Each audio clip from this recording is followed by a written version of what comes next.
Hi, Andrea here. The thought for today is hoping is never a strategy in business or in life. Let's think about that for a minute.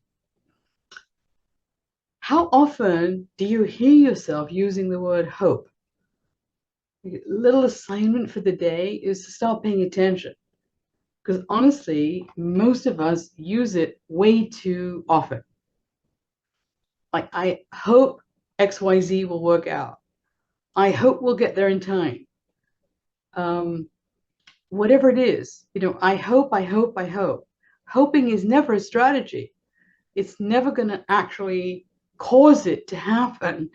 But what causes it to happen is by speaking more definitively, like believing in what you're saying and then backing it up with the actions required. Does that make sense? It's wishy-washy to hope.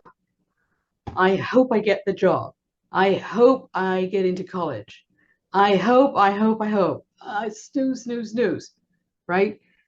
The key is to do what it takes to get the job, to believe that when you walk into that final interview, it's yours, like that. To let go of doing so much hoping and speak and think more definitively. Thought for the day.